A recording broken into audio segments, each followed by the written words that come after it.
Hello dear learners, कैसे हैं आप सब लोग। लास्ट ईयर हमने बीए साइकोलॉजी के इस सिलेबस को कवर करना स्टार्ट किया था। बहुत बेहतरीन रिस्पांस आपने दिया और बहुत सारे स्टूडेंट्स लगातार मैसेज करते रहे कि इस सीरीज को कंटिन्यू किया जाए। ड्यू टू सर्टेन रीजन हम इसको कंटिन्यू नहीं कर पा रहे थे। I was not having that much time, but अब आप लोगों के इतने सारे मैसेजेस देखकर और मैंने डिसाइड किया है कि पूरी बुक को हम ज़रूर कवर करेंगे। अगर आप पोस्ट ग्रेजुएशन के किसी भी एग्जामिनेशन के लिए तैयारी कर रहे हैं, एंट्रेंस एग्जाम के लिए तैयारी कर रहे हैं, अगर आप बीए के स्टूडेंट हैं तब तो डेफिनेटली आपके लिए ही है। मैं बताना चाह रही हूँ कि आप इसके अलावा भी इस कंटेंट को कहाँ यूज कर सकते हैं। देखिए, जो बुक है वो टेलीग्राम चैनल पर हमारे ऑलरेडी पोस्टेड है, अवेलेबल है, वहां से आप डाउनलोड कर सकते हैं। इस बुक को बहुत लोगों ने पसंद किया है। इसकी खास बात यह है कि हम जो भी टॉपिक पढ़ते हैं, जैसे आज मैं study methods in psychology start करूंगी, जो कि यूनिट 1 का लास्ट टॉपिक है। और इसमें मैं डिस्कस करूंगी नेचुरलिस्टिक ऑब्जर्वेशन के बारे में, आपको बताऊंगी डिटेल में।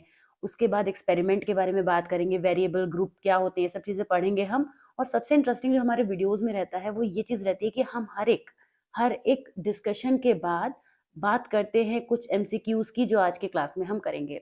ओके, ये कुछ जब आप इसे पढ़ लेंगे ना तो आपको खुद मजा आएगा, इन्हें करने में बहुत इंटरेस्टिंग लगेंगे। तो ये हमारा पैटर्न रहता है जिससे हम हर वीडियो में फॉलो करते हैं। और आज के वीडियो में हम बात करेंगे कि साइकोलॉजी में कौन-कौन से मेथड्स होते हैं। वैसे तो बहुत सारे मेथड्स होते हैं, आप लोग अगर बेसिक पढ़ के आए हैं तो आपको पता होगा कि बहुत सारे मेथड्स होते हैं। अच्छा, मैं आपको बीच में ये भी बता रही थी कि ये जो बुक है ये बहुत ही ज़्यादा आपके किसी भी कॉम्पिटिटिव एग्जामिनेशन की प्रिपरेशन के लिए है। तो अगर आप प्रिपरेशन करें, लॉन्ग रन में करना चाहते हैं, आपने 6 महीने का, साल भर का टाइम दिया हुआ है, तो प्लीज़ इसको डीपली पढ़िए।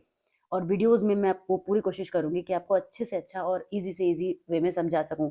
चलिए, हम आज बात करने वाले हैं स्टडी मेथड्स इन साइकोलॉजी। आपने बहुत सारे मेथड्स के नाम सुने होंगे, जैसे कि आप स्क्रीन पे भी देख सकते हैं। देखिए, थोड़ा-सा आपको मार्क करके बताते चलती हूँ। Naturalistic observation, laboratory observation, surveys, case studies, correlation, experiments, ये सब किनके नाम हैं? ये कुछ ऐसे मेथड्स के नाम हैं जिन्हें साइकोलॉजी में अप्लाई किया जाता है। बट साइकोलॉजी में मेथड्स को अप्लाई किया क्यों जाता है? क्या वजह होती है? क्योंकि हम कुछ ना कुछ मेज़र कर रहे होते हैं। साइकोलॉजी में भी मेजरमेंट होता है। जैसे आप किसी पर्सन के बारे में कुछ जानना चाहते हैं तो आप उसकी कुछ चीज़ों को ऑब्जर्व करते हैं। ऑब्जर्व करके आपको पता चलता है कि इस पर्सन के बारे में ये चीज़ें ऐसी हैं, है ना? तो इस तरीके से चीज़ें होती हैं। सबसे पहले हम बात करेंगे नेचुरलिस्टिक ऑब्जर्वेशन की। ऑब्जर्वेशन, आप जानते हैं, किसी चीज़ को लगातार उस नोटिस करना और फिर उसके बारे में कुछ रिसर्च क्रिएट करना। नेचुरलिस्टिक ऑब्जर्वेशन, जैसा कि नाम है इसका नेचुरलिस्टिक, एक बहुत ही नेचुरल वे से किया जाता है, नेचुरल वे में किया जाता है और ये रिसर्च की फील्ड में बहुत यूज किया जाता है। In this observation it is seen while the incident is happening. Notice किया जाता है कि जिस चीज को हम ऑब्जर्व करना चाहते हैं वो नेचुरल वे में, फ्लो में हो रहा है या नहीं हो रहा है। सबसे पहला तो पॉइंट यही हो जाता है। नेचुरलिस्टिक ऑब्जर्वेशन में the investigator observes some naturally occurring behaviour. ये देखिए, बहुत इंपॉर्टेंट बात है जो मैं आपसे अभी ये कह रही हूँ। And does not intervene in the situation. ये थोड़ा कट गया है मुझसे। Does not intervene in the situation मतलब इंटरवीन मीन्स अपने बीच में टांग नहीं अड़ाता, मीन्स उसको होने देता है नेचुरली, ये उसको करना होता है। तो सोच के देखिए, लग रहा है ना कितना आसान होता होगा।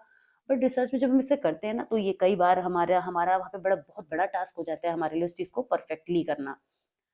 Jane Goodall went to the area where chimpanzees lived and watched them how they eat, play, mate and sleep in natural situations। इन्होंने जिनकी पिक्चर्स आप यहाँ पे देख रहे हैं, इन्होंने चिंपैंजीज के ऊपर बहुत ऑब्जर्वेशन किया और ऑब्जर्वेशन के बेसिस पर अपनी रिपोर्ट बनाई। Natural observation is often applicable where experimentation is impossible. जहाँ पर एक्सपेरिमेंट करना मुश्किल होता है या बल्कि कहें कि पॉसिबल ही नहीं होता, वहाँ पे नेचुरलिस्टिक ऑब्जर्वेशन किया जाता है। This method is often useful in psychology and can be applied with great ease in studies of public opinions, the effect of advertisement and other mass communication system, और on consumer preferences and many other social problems। देखिए, जो advertisers होते हैं ना, वो ये notice करते हैं कि पब्लिक क्या चाहती है। अब देखिए, आप मान लीजिए आपका एक, फॉर एग्जांपल, आपका एबीसी नाम का कोई कंपनी है, ठीक है? एबीसी नाम की कंपनी है, आप सोप बनाती है, एबीसी नाम की कंपनी है जो सोप बनाती है। अब इसका एक एम्प्लॉय आपके घर आता है, आप उससे कहते हैं, आपके घर आता है और आप उससे आपसे पूछता है कि आप ये सोप यूज करते हैं, कैसा है आप सोप? तो ज्यादा चांसेस इस बात के रहते हैं, मान लीजिए 80% के करीब चांसेस इस बात के रहते हैं कि आप कहेंगे हाँ, ये सोप अच्छा है। क्यों? क्योंकि नेगेटिव फीडबैक, अगर उसको कोई फ़र्क नहीं पड़ता, अगर वो कहेगा कि हमने देखा तो है, हाँ ठीक है, किसी ने यूज़ भी नहीं करा होगा ना तो भी वो उसको ओके कह देगा। आपको पता है ऐसा क्यों होता है? इसके भी पीछे साइकोलॉजी है। ऐसा इसलिए होता है क्योंकि उसको कोई फ़र्क नहीं पड़ता, वो सोचेगा ठीक है ना, वही पर्सन नेगेटिव फीडबैक देगा जिसने इस एबीसी कंपनी के सोप्स को यूज़ किया होगा। लेकिन अगर हम नेचुरल ऑब्जर्वेशन करेंगे, ये तो हमारा एक्सपेरिमेंट हो गया कि एबीसी ने घर जाके लोगों से ऑब्जर्वेशन लिया। अब नेचुरल वे में जब हमने ऑब्जर्व करना, देखिए टाइम तो बहुत लेगा। आप नेचुरल ऑब्जर्वेशन कर रहे हैं तो उस चीज़ के अपने आप होने का बैठ के फुर्सत से इंतज़ार आपको करना पड़ेगा।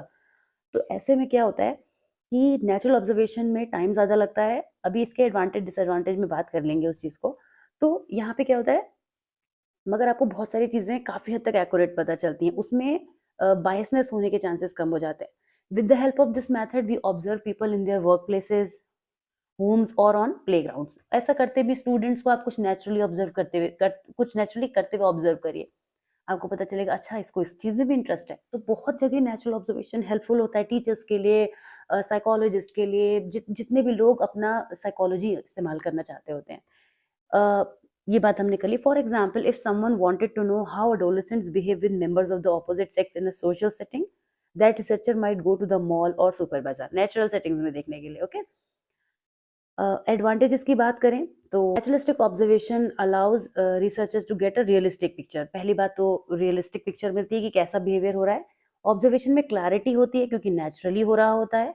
Conclusion in this method are more applicable in to daily life. जो हमने निकाले हैं कंक्लूजन, क्योंकि वो रियल सिनेरियो से निकल कर आते हैं, इसलिए काफ़ी हद तक ठीक होते हैं। डिसएडवांटेजेस की बात करें तो ऑब्जर्वर बायस आता है इसमें। भाई जैसा मैं चाह रही हूँ मैं वैसा भी तो थोड़ा बहुत सोच सकती हूँ। अब मैं ऑब्जर्वेशन कर रही हूँ अगर किसी चीज़ का, तो मेरे खुद के माइंड का, सेल्फ का यहाँ पे बायसनेस क्रिएट होगी।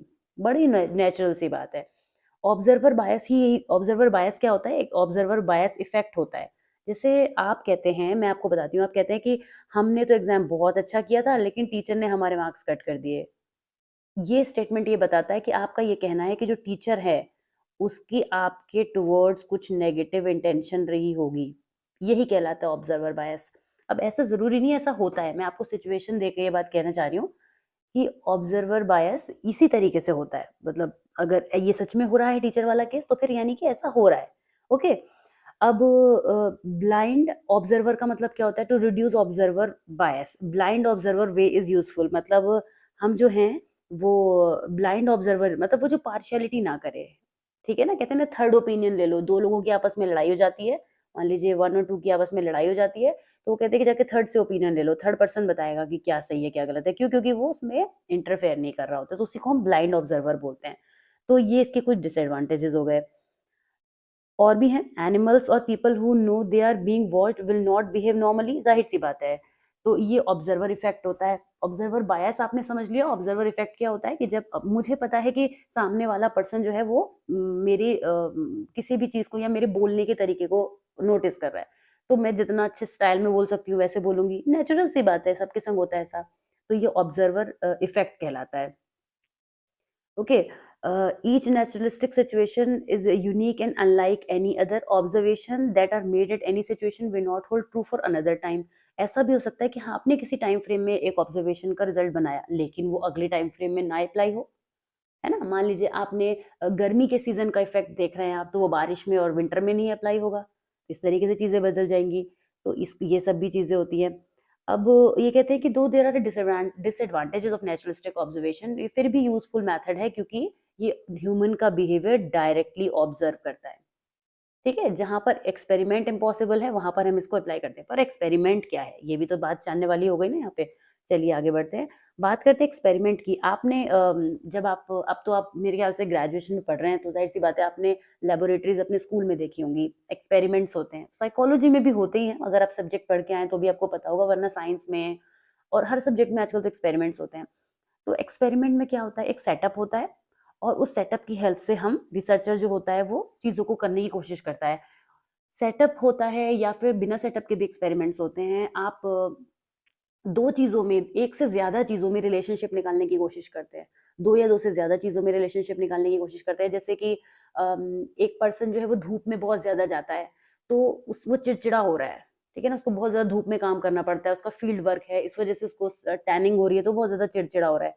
तो आप ये जानना चाहते हैं कि उस धूप का उसके मूड पर क्या इफ़ेक्ट है। तो यहाँ पे 2 चीज़ें हो गई, धूप और मूड, है ना? तो इस तरीके से वेरिएबल्स होते हैं, वेरिएबल जिनको हम बोलते हैं, अभी हम पढ़ेंगे आगे कि वेरिएबल क्या होते हैं। वेरिएबल्स वो होते हैं जो वेरी करते हैं, जो चेंज होते हैं, वेरिएबल्स उन्हें कहते हैं जो वेरी करते हैं। अब कोई चीज़ जब घटेगी, बढ़ेगी, इंक्रीज होगी या डिक्रीज होगी, तो वो एक्सपेरिमेंट में इफेक्ट लेकर आएगी, डेफिनेटली लेकर आएगी, राइट।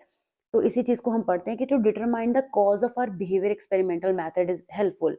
कई बार क्या होता है, हम किसी चीज़ के पीछे का कारण जानने की कोशिश करते हैं। आपने देखा ऑब्जर्वेशन में हम क्या कर रहे थे, हम किसी रिजल्ट पे पहुंचने की कोशिश कर रहे थे, लेकिन एक्सपेरिमेंट में हम पीछे जाने की कोशिश करते हैं, मतलब ये जो हुआ वो क्यों हुआ होगा, जो हमारे साथ हो रहा है ऐसा क्यों हो रहा है, किसी पर्सन के साथ ऐसा क्या वजह है वो ऐसा बिहेव कर रहा है।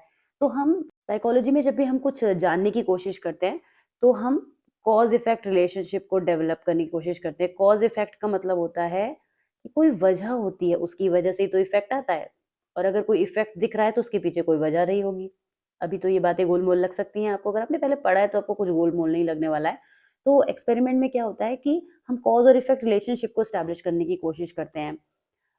यहाँ से पढ़ेंगे, in this way we if they get changes in behaviour they know that those changes must occur due to the manipulated behaviour. मैंने सब कट कट कर दिया, आपको कुछ समझ नहीं आ रहा होगा। फिलहाल मैं यहाँ पर हूँ जहाँ पे मैं आपको बताना चाह रही हूँ, एक्सपेरिमेंट इज अ की aspect of experimentation method. Experiment is an observation under controlled situation. Controlled situation में होने वाले ऑब्जर्वेशन को हम क्या कहते हैं, एक्सपेरिमेंट कहते हैं। अब मैं क्यों कह रही हूँ कि कंट्रोल्ड होते हैं सिचुएशन, क्योंकि चीजें फिक्स होती है। जब आप एक्सपेरिमेंट करते हैं तो ऐसा नहीं है कि इन्फिनिटी से स्टार्ट हुए, आप पॉजिटिव इन्फिनिटी तक चले गए। चीज़ें जो होती हैं वो अंडर कंट्रोल होती हैं। अब बात करते हैं वेरिएबल्स क्या होते हैं। मैं क्विकली समझाऊंगी वेरिएबल्स क्या होते हैं। मैंने वेरिएबल्स पर पूरा वीडियो बनाया हुआ है, बहुत डिटेल, और आप लोगों ने हमेशा से बहुत सपोर्ट और अप्रिशिएट किया है, तो ज़रूर देखिएगा जाके अगर आप डिटेल में पढ़ना चाहते हैं। जैसे कि मैंने बताया, वेरिएबल वो है जो वेरी करता है। Anything that varies is variable. तीन तरह के वेरिएबल होते हैं, इंडिपेंडेंट, डिपेंडेंट और constant. Independent variable, dependent variable और कांस्टेंट से समझ में आ रहा है आपको। कांस्टेंट वो है जिसे बदला नहीं जा सकता। इंडिपेंडेंट और डिपेंडेंट वेरिएबल को चेंज किया जा सकता है। The name for the variable that is manipulated in any experiment is the independent variable. Independent variable है जिसको चेंज किया जा सकता है। जैसे मैंने आपको अभी धूप, धूप थी, बहुत सारी थी, और धूप से होने वाला मूड, एंगर, गुस्सा आ रहा था ना पर्सन को, तेज जितनी ज्यादा धूप थी उतना ज्यादा उसको गुस्सा आ रहा था।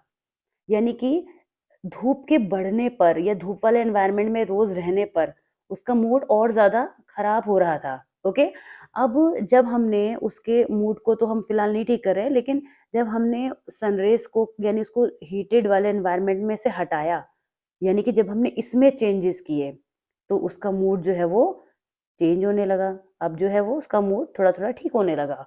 क्यों? क्योंकि हमने उसको नॉर्मल टेम्परेचर में ले जाना शुरू किया।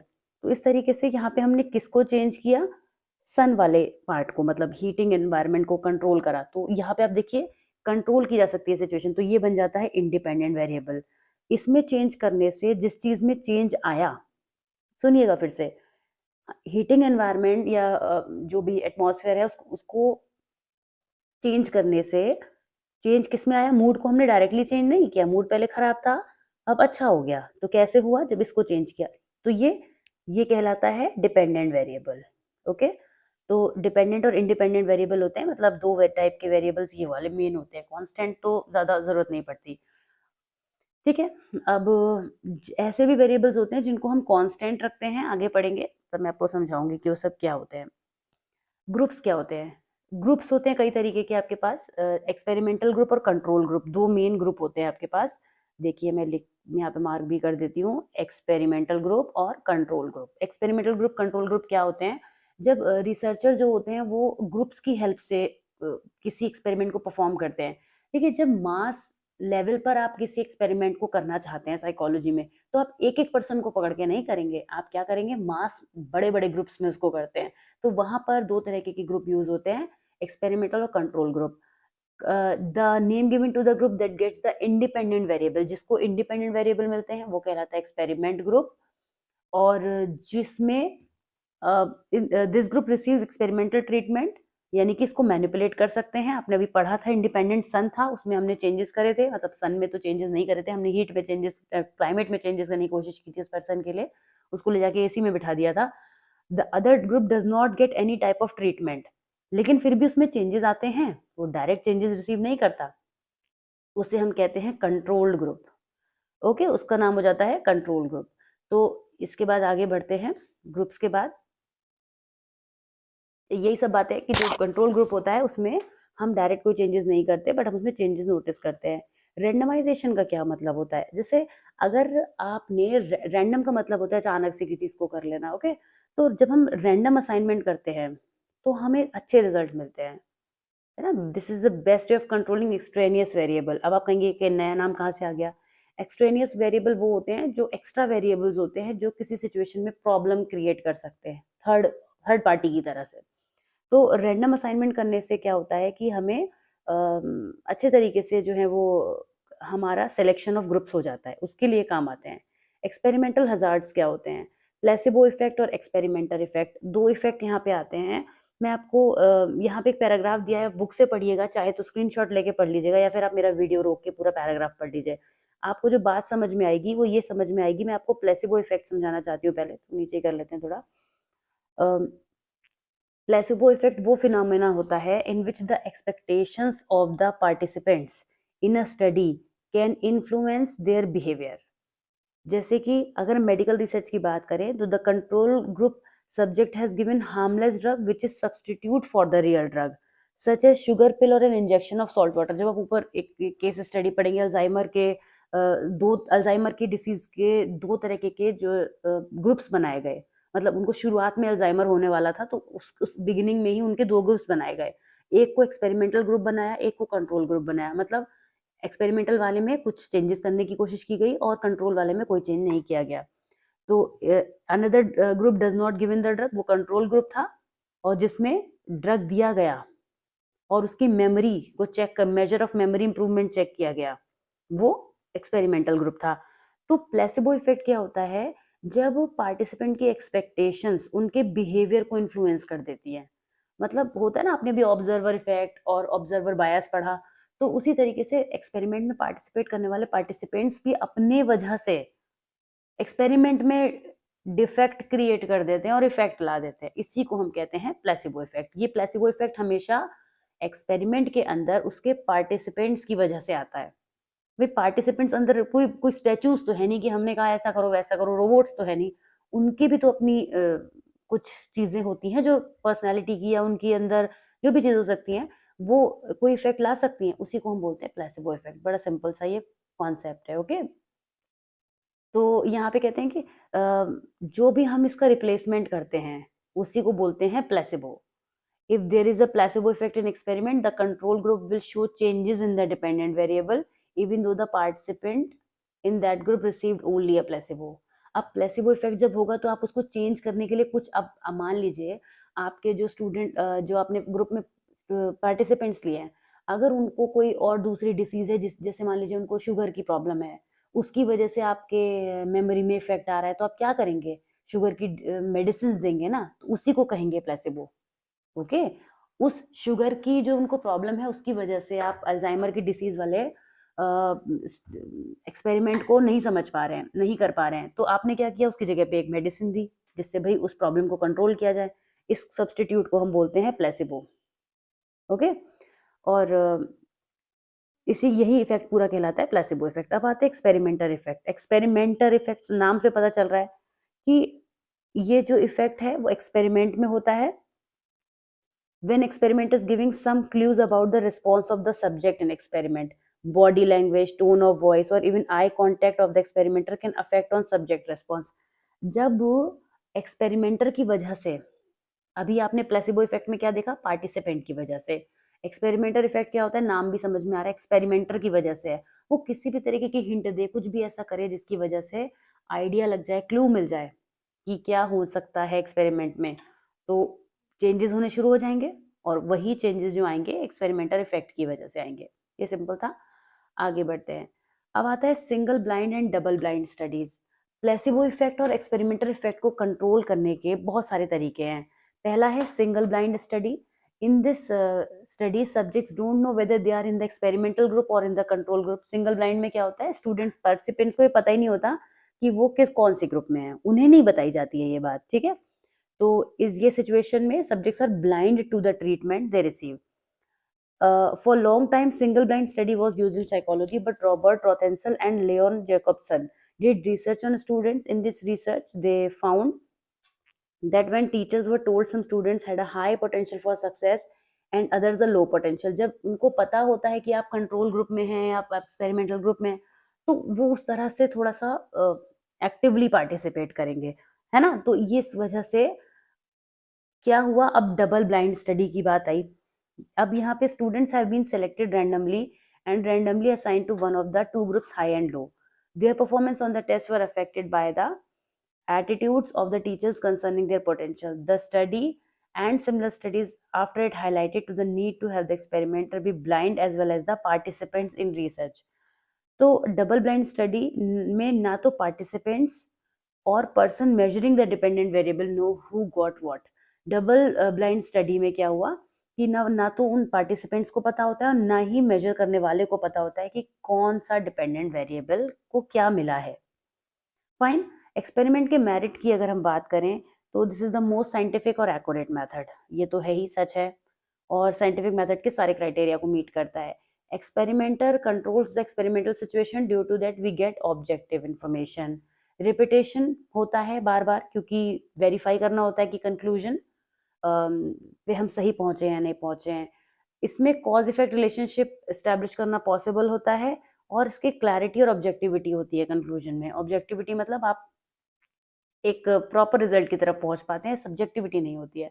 डिमेरिट्स की बात करें तो ये हमेशा पॉसिबल नहीं है एक्सपेरिमेंट के सारे फैक्टर को कंट्रोल कर लेना. कभी कभी डेंजरस हो सकता है ह्यूमन बीइंग पर अप्लाई करना. सब ऐसा नहीं है कि आप किसी के ऊपर भी जाके इसको एक्सपेरिमेंट कर देंगे, थोड़ी मुश्किल हो सकती है. Okay. Conclusions drawn under experimental situation are artificial. These conclusions we can't apply it to natural situation. Sometimes object do not cooperate for experiment. ये सब भी बातें होती हैं. टाइम और मनी कंज्यूमिंग होता है. Some event such as war, flood, bomb, ये सब कोप नहीं कर सकते एक्सपेरिमेंट के थ्रू. इस तरह के कुछ मेरिट डिमेरिट्स हो जाते हैं. आइए अब हम आते हैं लास्ट पार्ट पे, which is questions for self study. I am sure ये वाला पार्ट आपका फेवरेट होगा. Who went to the areas where chimpanzees lived and watched them? कौन थे? आपने आज ही के वीडियो में पढ़ा है, मैंने सर्किल बनाया था उनके फोटो पे, ध्यान देने की कोशिश करिए. गुडेल उनका नेम था, तो Jane Goodall is the correct answer. Okay.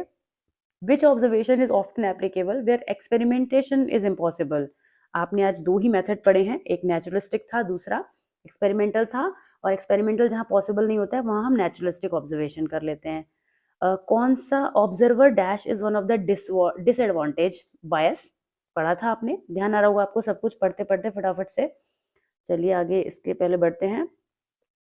Each naturalistic situation is what? Unique. Her naturalistic situation unique होती है और एक दूसरे के जैसी नहीं होती है. The name for the variable that is manipulated. कौन सा वेरिएबल होता है, डिपेंडेंट या इंडिपेंडेंट, जिसको आप मैनिपुलेट करते हैं? याद करिए, मैंने आपको बताया था हीट को हमने टेम्परेचर को कंट्रोल किया था, वो इंडिपेंडेंट था, है ना. तो उसी को आप चेंज करते हैं. Which group receives experimental treatment? कौन सा ग्रुप जो होता है वो एक्सपेरिमेंटल ट्रीटमेंट रिसीव करता है? And the correct answer for this question number 6 is experimental. Experimental group ही है जो कि एक्सपेरिमेंटल ट्रीटमेंट रिसीव करता है. ओके. इसके बाद for long time this blind study was used in psychology. तो सिंगल ब्लाइंड स्टडी जो साइकोलॉजी में बहुत लॉन्ग टाइम तक यूज होती रही. So this was it for the class. I hope ये वीडियो आपको पसंद आया होगा और आपको समझ में भी आया होगा. If you have found this useful then please subscribe to the channel. और अब हम आगे कुछ कीवर्ड्स हैं जिनको आपको समझना चाहिए, मैं सब आपको समझाऊंगी नेक्स्ट वीडियो में as a bonus video for this chapter 1. और देखिए, मैं आपको दिखाते चलूँ कि इसके बाद मैं आपको जो पढ़ाने वाली हूँ that is biological basis of behaviour, जो आप काफ़ी बच्चे रिक्वेस्ट कर रहे हैं एक्सप्लेन करने के लिए. Okay. So I will see you soon in the next video. Till then take care, bye bye.